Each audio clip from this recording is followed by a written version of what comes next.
आज हमारी कौम का हाल बद से बदतर होता जा रहा है। आखिर क्या वजह है मुसलमानों? वो ईमान वाले, आका ने फरमाया ईमान में कमाल उसके पैदा होगा जो अपनी माँ बाप से भी ज्यादा मोहब्बत रसूल पाक से करे, अपनी औलाद से भी ज्यादा मोहब्बत रसूल पाक से करे।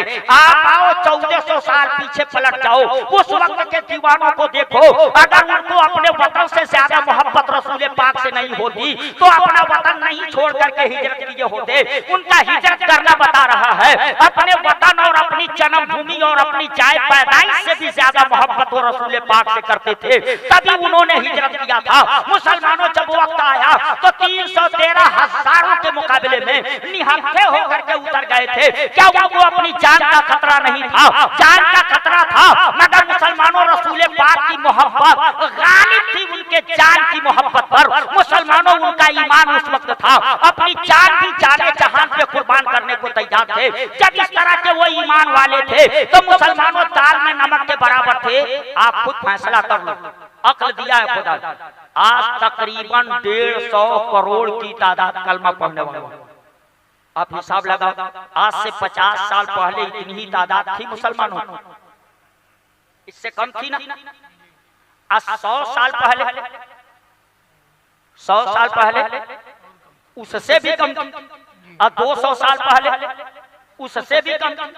ऐसे पीछे हटते जाओ, कम होती जाएगी ना तादाद। एक वक्त आएगा कि वो बात आपको याद आएगी कि वो उमर जो खलीफा दोयम अभी ईमान नहीं लाए थे, उन्हीं से इस्लाम के दुश्मनों ने कहा था उमर हाथ पे हाथ रख करके बैठे हो, तुमको कुछ पता है?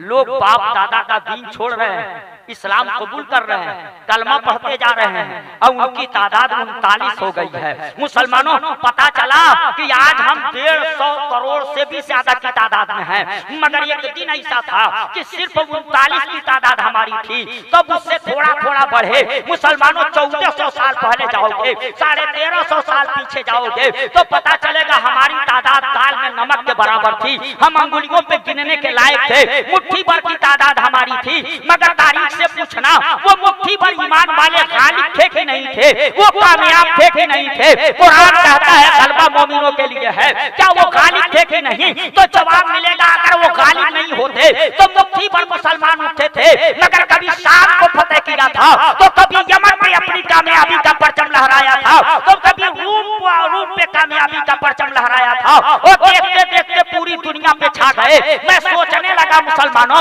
वो मुट्ठी भर की तादाद में मुसलमान होकर के मुल्क पे मुल्क फतेह कर रहे थे, और आज करोड़ों करोड़ की तादाद में होकर के सलीलो रुस्वा होता नजर आ रहा है। तो मुल्क क्या पता करेगा? अपनी इज्जत नहीं बचा पा रहा है, अपनी आबरू नहीं बचा पा रहा है, अपना वकार नहीं बचा पा रहा है, अपनी खानकाह और दरसगाह की हिफाजत नहीं कर पा रहा है। आखिर ये कमी कहां से आई है? शोर है हो गए दुनिया से मुसलमान नाबूद, शोर है हो गए दुनिया से मुसलमान नाबूद। हम ये कहते हैं कि थे भी कहीं मुस्लिम मौजूद, अब हम हो सूरत में नसारा तो तमद्दुन में हुनूद। ये मुसलमान हैं जिन्हें देख के शर्माए यहूद, ये मुसलमान हैं जिन्हें देख के शर्माए यहूद। यूं तो तुम सैयद भी हो, मिर्जा भी हो, अफगान भी हो, अब सब कुछ सही बताओ मुसलमान भी हो। एक मुसलमान की जिंदगी कैसी होनी चाहिए आपको पता हो? जलसों में दिल बहलाने के लिए न जाया, जलसों में अपनी जिंदगी संवारने के लिए जाया। जो सुनो उस आईने में अपने आप को देखो, हमारे अंदर कमी है कि नहीं है। मुसलमानों एक दो नहीं अनेक कमियां, मगर हमारी कौम इन बातों को नहीं सुनना चाहती, क्योंकि ये कमी उसके अंदर, ये बातें उसको ये लगता है कि ये मेरी गोशमाली कर रहा है, ये हमारी ही खिंचाई कर रहा है, ये हम ही को झाड़ रहा है। मुसलमानों इसलिए वो बीमार जो सिर्फ आइसक्रीम खाने का आदी हो और कड़वी दवा खाने को न तैयार हो, वो बीमारी से निजात नहीं पाएगा।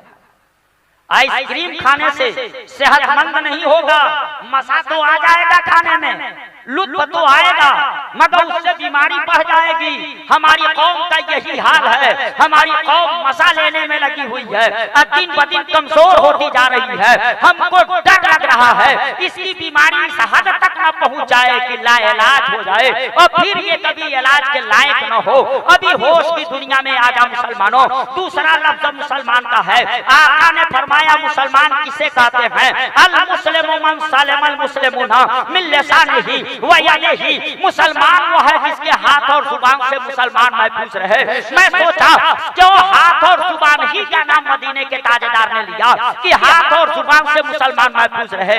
इसका मतलब ये क्या हुआ? पांव से तकलीफ पहुंचाओ नहीं मुसलमानों, हाथ और जुबान का करके मेरे आका ने दो तरफ इशारा किया था। हाथ से आदमी काम करता है और जुबान से आदमी बोलता है। जो बोलता है वो उसके अक़वाल कहे जाते हैं और जो काम करता है वो उसके अफ़आल कहे जाते हैं। आका ने कहा मुसलमान वो है जिसकी हाथ और जुबान से मुसलमान महफूज रहे। या कोई ऐसा न हो जिससे मुसलमान को तकलीफ पहुंचे और उसका काम भी कोई ऐसा न हो जिससे किसी मुसलमान को तकलीफ पहुंचे। क्या आपने इस बात को सोचा, कभी इसमें गौर किया? और अगर नहीं गौर किया मुसलमानों तो मैं कहूंगा अपनी इन कमियों को नहीं दूर करोगे। आज एक शिकायत हमारी कौम का की हम अकलियत में है, हमारी माली पोजीशन अच्छी नहीं और अपनी कमी को नहीं महसूस कर। अकलियत में हो कै परसेंट गांव में आपकी आबादी कै परसेंट की है? कै परसेंट मोटा मोटी नहीं पता। ये सब बातें आपको नहीं याद। अभी कुछ दिन पहले तो ये नाम, ये परसेंटेज माइको से ऐलान हो रहा, 80-20 सुने थे कि नहीं?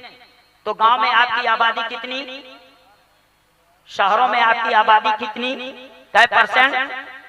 20%, 18%, 15%, यानी 100 में 20 हो, 15 हो, 18, यही ना हमारी तादाद है। मगर कोर्ट कचहरी में पहुंच जाओ, वहां देखो कै परसेंट है। थाने पर FIR हो रहा है, वहां जाकर के देखो कै परसेंट हमारे FIR दर्ज हो गया। शराब की भट्टी पे पहुंच जाओ, वहां जाकर के देखो कै परसेंट आ रहे हैं शराब पीने वाले। तो जो आबादी में 20% है शराब की भट्टी पे वो 50% नजर आता है। इससे पता चला सबसे ज्यादा बिगड़ी है तो कौम में मुस्लिम बिगड़ी है। अय्याशियों के अड्डे पे ये नजर आता, शराब खाने में ये नजर आता, मुसलमानों जुआ के अड्डे पे ये दिखाई देता। इसलिए मैं आपसे कहना चाहूंगा, क्या आपने अपनी कमी को महसूस किया? मुसलमानों गरीब हो, मैं कहता हूँ गरीब क्या, 30 करोड़ की तादाद है, 20 करोड़ गरीबों को निकाल दो, हर गरीब मुसलमानों निकल गया। अब 20 करोड़ बच गए। एक आदमी दिन भर में सिर्फ एक पान का पैसा बचाए, एक पान कम कर दे तो 5 रुपया बचाएगा। और 20 करोड़ लोग जब 5-5 रुपया रोजाना बचाएंगे तो मुसलमानों अरबों रुपया रोजाना बचेगा। और जब रोजाना बचेगा और उससे अपने गरीब भाई की तुम मदद करो।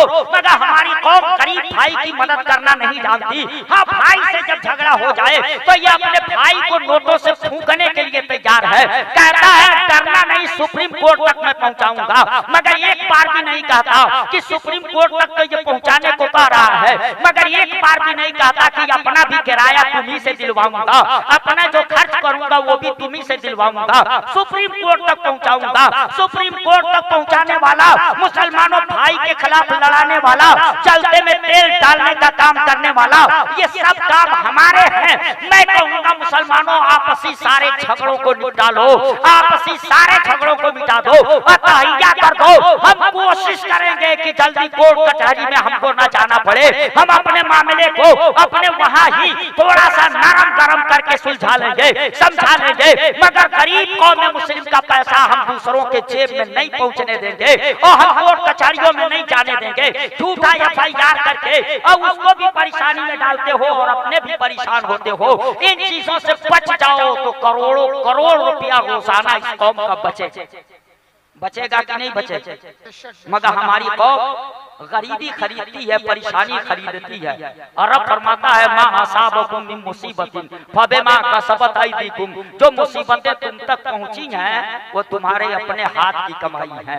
तू नहीं बिगड़ा होता तो तुझे ये दिन नहीं देखना पड़ता। इसलिए मैं आपसे कहूंगा मुसलमानों होश की दुनिया में। अच्छा अब मैं आपसे रुखसत हूं, एक बात पूछूं, आप मुसलमान हैं किसी के दबाव में है कि अपनी खुशी से?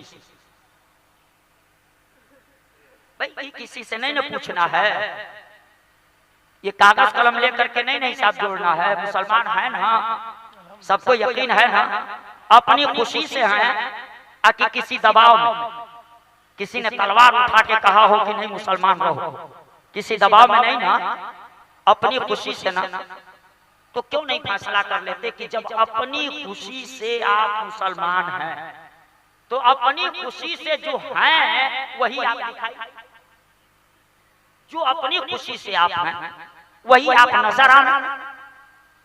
आप खुद फैसला कर, क्या आपको नजर आते हैं? आपको नजर आते हैं? कमी है कि नहीं? इसलिए जाहिर को भी बनाओ, आपने बातिन को भी संभालो, दिल की दुनिया को भी संभालो। सिर्फ जाहिर से काम नहीं चलेगा, दिल को भी संभालने का काम करो। जलसा कराओ, जलसों में चंदा दो, जलसों में तकरीर सुनने जाओ, मगर जो उलमा कुरान और हदीस की रोशनी में बातें कहें उसको दिल के कानों से सुनो और उस पे अमल करने की कोशिश करो। कितना कमजोर ईमान हो गया है कि गांव का झोला छाप डॉक्टर आपसे कह देता है आपको ये बीमारी हो गई है, इसलिए आप ये दवा खाइए पाबंदी से और इन चीजों से बचिए। तो झोला छाप डॉक्टर की बात पर इतना यकीन है कि उस दिन से तड़प के रह जाता है, मगर जो डॉक्टर मना किया उससे बचता है कि नहीं बचता। मुसलमानों मुस्तफा ने जिससे रोका था तो उस पे यकीन नहीं करता, खुदा ने जिससे रोक दिया तो उस पे यकीन नहीं करता। झोला छाप डॉक्टर दादे की दही न खाना तो नहीं खाता है, झोला छाप डॉक्टर दादे की मछली न खाना तो नहीं खाता है, झोला छाप डॉक्टर दादे केला न खाना तो नहीं खाता है, ठंडी चीजें न खाना तो नहीं खाता है। झोला छाप डॉक्टर की बात इतना मान गए ताकि उतना ही अपने उलमा की बात मान गए होते, अपने उलमा की बात मान गए होते, कौम की रहनुमा की बात मान गए होते, उतना ही अपने पीरों की बात मान गए होते, उतना ही अल्लाह वालों की बात मान गए होते। और उतना जब मान गए होते तो ये कब कहते हैं कि झूठ बोलो, ये कब कहते हैं कि गीबत करो, ये कब कहते हैं कि चुगली करो, ये कब कहते हैं कि अय्याशी करो, ये कब कहते हैं कि अय्यारी करो, ये कब कहते हैं कि मक्कारी करो। इन सारी चीजों से आका ने रोका, उलमा रोकते हैं। और जिस दिन तू इन सारी चीजों से रुक जाएगा, सारी चीजों से रुक जाएगा तो इंशाअल्लाह रहमान गैब से तेरी मदद होगी, कामयाबियां बढ़ करके तेरी कदम बोसी करती नजर आएंगी। इसलिए मुसलमानों बुराइयों से को छोड़ो, बुराइयों से सच्ची तौबा करो, अतः कर लो कि मुसलमान हूँ तो मेरी जिंदगी ऐसी होगी कि जो मुझको देखेगा मेरा खाना देख करके कहेगा मुसलमान का ये खाना है, मेरा पीना देख करके कहेगा ये मुसलमान का पीना है, मेरा पहनना देख करके कहेगा ये मुसलमान का पहनना है। जिस दिन ये बात हमारे अंदर पैदा हो गई इंशाअल्लाह रहमान उसी दिन हम कामयाब होंगे। कामयाब होने के लिए शीश महल की नहीं जरूरत। कामयाबी कौन देता है? कौन देने वाला? अल्लाह। इज्जत कौन देने वाला? अल्लाह। और उसका ये कामयाबी देने का तरीका निराला, ये नहीं कि वो शीश महल में बैठा के इज्जत, वो तो फुटपाथ पे भी बैठा करके इज्जत दे देते, तख्त तो ताज वाला बना करके भी जलील कर देता है। नमरूद को जलील करना हुआ तो फुटपाथ पे बैठाया, ताजदार बनाया, तख्त पे बैठाया, ताज वाला बनाया, लश्करों सिपाह वाला बनाया, दौलत वाला बनाया, सरवत वाला बनाया और ऐसा जलील किया कि उसी के चाहने वालों के जूते उसके सर पे पड़े।